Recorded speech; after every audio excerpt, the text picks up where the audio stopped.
Seja bem-vindo ao canal destinado à evangelização espírita infantil, com várias sugestões de aulas, atividades, brincadeiras, peças de teatro. Tem coisa muito legal, tenho certeza que vocês vão gostar. Aproveite e curta, se inscreva no canal. O tema de hoje é mais um tema sobre vaidade, agora com atividade prática, né, de um jogo de trilhas com as crianças. Essa aula é sugerida para crianças de 5 a 13 anos e a duração estimada é cerca de 50 minutos. O nosso cronograma da aula, o primeiro momento é sempre dedicado a uma oração, né, uma prece, para agradecer a Deus, a Jesus, aos espíritos superiores, né, por aquele momento, pedir para harmonizar o ambiente. A gente sempre pergunta se alguma criança gostaria de fazer a oração. E no segundo momento, o evangelizador, em uma roda de conversa com as crianças, comenta que o ser humano é uma criatura que adora dissimular, fingir que não sabe ou não sabe o suficiente. Algumas vezes, deixamos de cumprir um dever e lá vem a automática reação de querer mostrar que não se sabe que a coisa era daquele jeito, né? Um erro, um esquecimento e lá vem um monte de justificativas. De uma forma ou de outra, estamos fugindo da culpa que lá no fundo sabemos existir.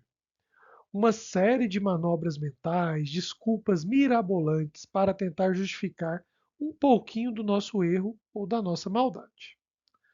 Nossa, como é difícil ser plenamente sincero e claro. E também encontrar pessoas sinceras e claras. Quando se trata de assumir um erro, um fracasso, um defeito.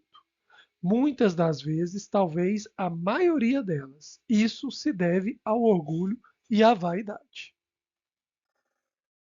Por mais que sejamos muito bons em algo, sempre há alguém melhor do que nós.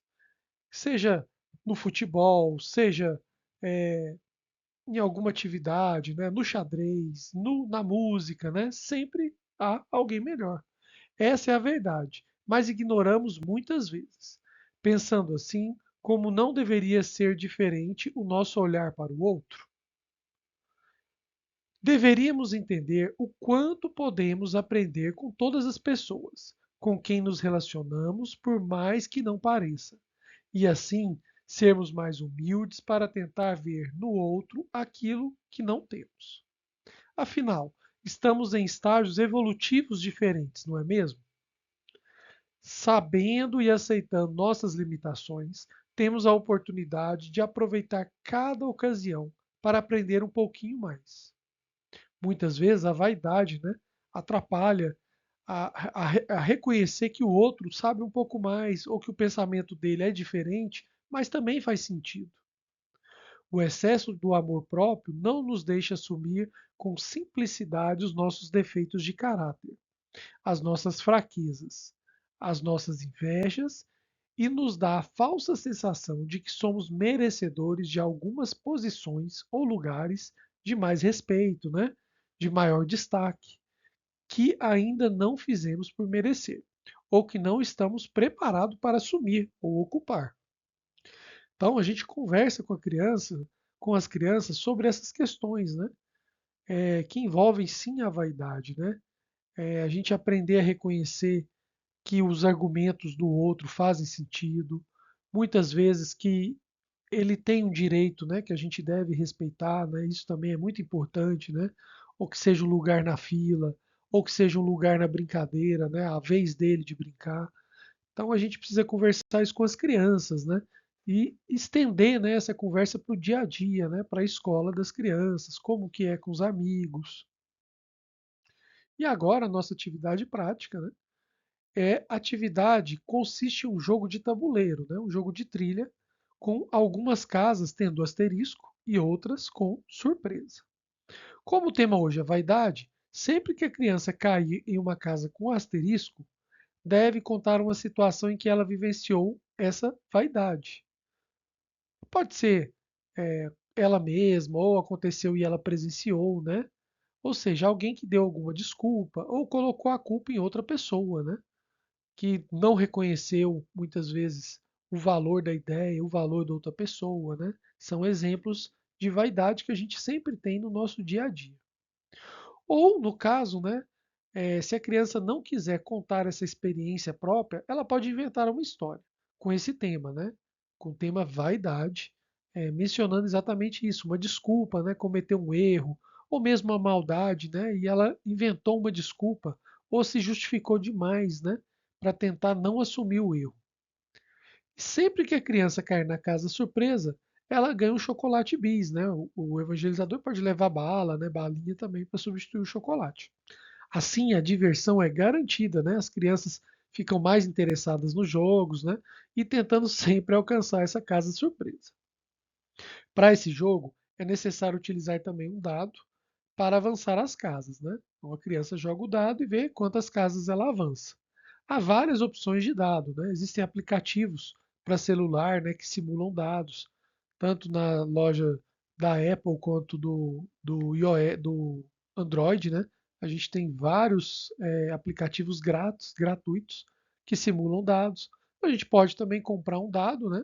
Ou até mesmo fazer um com rolo de papel higiênico. Aqui a gente deixa, né, o procedimento, né? Pega o rolo, corta duas vezes de 3 centímetros, encaixa uma na outra, né? E coloca os números, é bem tranquilo, né? Basta uma tesoura. E o tabuleiro, né? É possível fazer o seu próprio tabuleiro no Word, no Excel ou algum aplicativo de desenho. Depois imprimir, né? Claro, utilizando formas geométricas básicas e fazer um caminho, né? Uma trilha, conforme esse modelo abaixo, feito aqui no próprio PowerPoint. O que a gente pode também fazer é comprar uma cartolina e fazer à mão, né, utilizando régua e um lápis ou uma caneta, né, ou até um modelo, né, um molde de quadrado. A gente vai fazendo esse caminho, né, e colocando, né, em algumas casas o asterisco e surpresa, né. E no início, né, a gente indica o início, onde as crianças devem começar, e no fim.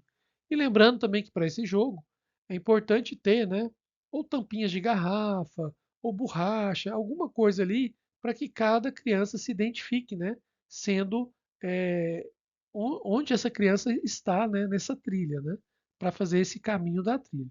E pode-se também aproveitar esse tabuleiro para outros jogos, né, substituindo a ideia do asterisco, né, quando a criança sai no asterisco, ela pode fazer outra coisa dependendo do tema da aula. Né? Esse tabuleiro pode ser utilizado em diversas ocasiões, e por diversas aulas e temas. E no nosso último momento, depois dessa atividade, né, com as crianças, lembrando, né, de levar é, o bis, né, ou as balas, né, para as crianças, a gente vai para o nosso último momento, que também é uma oração de encerramento. A gente agradece a presença, né, das crianças e aquele momento tão especial. E a gente pede para as crianças organizarem a sala, né, dando essa ideia de responsabilidade para as crianças, colocando cadeiras no lugar, tudo conforme estava antes. É isso, a gente chega no final dessa sugestão de aula para vocês. A gente espera que tudo ocorra bem na evangelização, que vocês possam utilizar essa sugestão da melhor forma e depois escrevam aqui nos comentários, né, como foi a atividade, se foi interessante, se as crianças participaram, né? Podem colocar sugestões também, né? Acabam enriquecendo as experiências, né? E essas sugestões podem, inclusive, virar próximas sugestões de aula. Fiquem com Deus e até a próxima.